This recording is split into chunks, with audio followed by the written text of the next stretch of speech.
మేము last year soil sampling చేసాము, already నా యూట్యూబ్ ఛానల్లో అప్లోడ్ చేశాను, వీలైతే చూడండి. మేము తీసుకున్న సాయిల్ శాంపుల్లో నైట్రోజన్ అవైలబిలిటీ ఎంత ఉంది, సాయిల్ టెస్టింగ్ కిట్ని ఉపయోగించి సాయిల్ టెస్టింగ్ ఎలా చేయాలి ఇప్పుడు చెప్పబోతున్నాను. సాయిల్ టెస్టింగ్కి కావాల్సిన reagents: nitrogen reagent 1 and 2, decolouriser, nitrogen colour chart, soil measuring tube, soil mixing tube, colour developing bottle.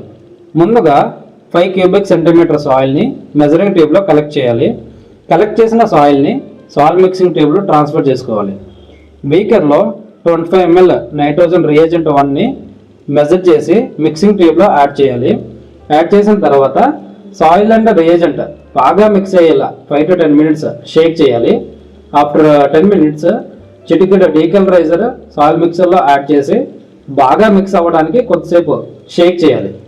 ఆ మిక్చర్ని ఫన్నెల్ అండ్ ఫిల్టర్ పేపర్తో కలర్ డెవలపింగ్ బాటిల్లో ఫిల్టర్ చేసుకోవాలి. ఫిల్టర్ అయిన తర్వాత 2 డ్రాపులు నైట్రోజన్ రియేజెంట్ 2ని మిక్స్ చేయాలి. మిక్స్ చేసిన తర్వాత 1 to 2 minutes వెయిట్ చేయాలి. వెయిట్ చేసిన తర్వాత అప్పుడు కలర్ ఫామ్ అవుతుంది. ఆ కలర్ని నైట్రోజన్ కలర్ చార్ట్తో కంపేర్ చేయాలి.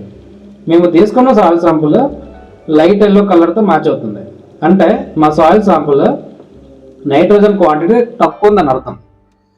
సో మేము సాయిల్ శాంపుల్ తీసుకున్న ల్యాండ్ L1 కేటగిరీలో ఉంది, అంటే 1 ఎకరాలో నైట్రోజన్ 50 kg కన్నా తక్కువ ఉందని అర్థం. మా ల్యాండ్ L1 కేటగిరీలో ఉంది కాబట్టి state soil testing department recommendation కన్నా 25% ఎక్కువ యూరియా కానీ అమోనియం నైట్రేట్ ఫెర్టిలైజర్ అప్లై చేసుకోవాలి. మీడియం కేటగిరీలో ఉంటే ఓన్లీ రికమెండెడ్ డోసే అప్లై చేయాలి.